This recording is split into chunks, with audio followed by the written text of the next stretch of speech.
সামাজিক যোগাযোগ মাধ্যমে বলিউড সেলিব্রিটিদের বিভিন্ন ডায়েট চার্ট দেখে বাগে আনতে চাই শরীরের বাড়তি ওজন। অনেক ক্ষেত্রে তা বাস্তবায়ন হলেও কিছু ক্ষেত্রে হিতে হয় বিপরীত।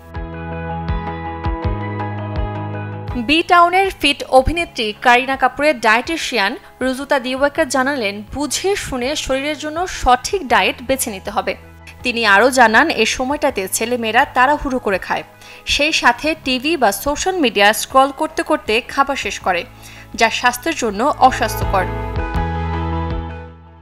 আবার বেশিরভাগ সময়ই খাবার চিবিয়ে খায় না, ফলে পাকস্থলীতে সেই খাবার জমতে থাকে এবং সাথে তৈরি হয় প্রদাহ। ওজন কমাতে হলে এই প্রদাহজনিত সমস্যা দূর করতে হবে। সময় নিয়ে মনোযোগ দিয়ে ধীরে ধীরে খেতে হবে।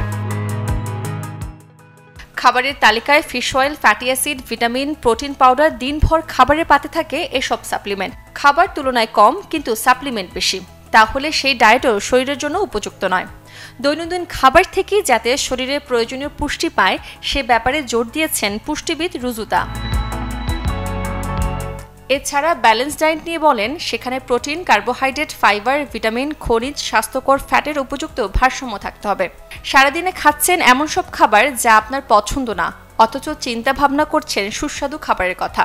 আবার অনেকেই বাড়তি খাবার খেয়ে ভেবে থাকেন কিছু হবে না, সেটাও ভুল ধারণা। মানুষের জন্য ডায়েট, ডায়েটের জন্য মানুষ না। রুজুতার পরামর্শ, স্বাস্থ্যকর ও পুষ্টিকর খাবারের পাশাপাশি যে খাবারগুলো খেতে ভালো লাগে সে খাবারও খাবার তালিকায় রাখা প্রয়োজন। সেই সাথে অল্প সময়ের মধ্যে এক ধাক্কায় অনেক ওজন কমানোর ভাবনা ছেড়ে দিয়ে ফিট থাকায় জোর দিতে হবে। মেদ ঝরাতে ধীরে ধীরে ওজন কমানোই ভালো, এমনটাই বলছেন কারিনার পুষ্টিবিদ।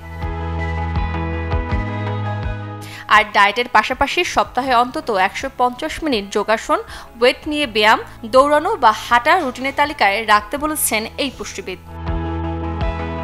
সূচনা হাসান, চ্যানেল 24।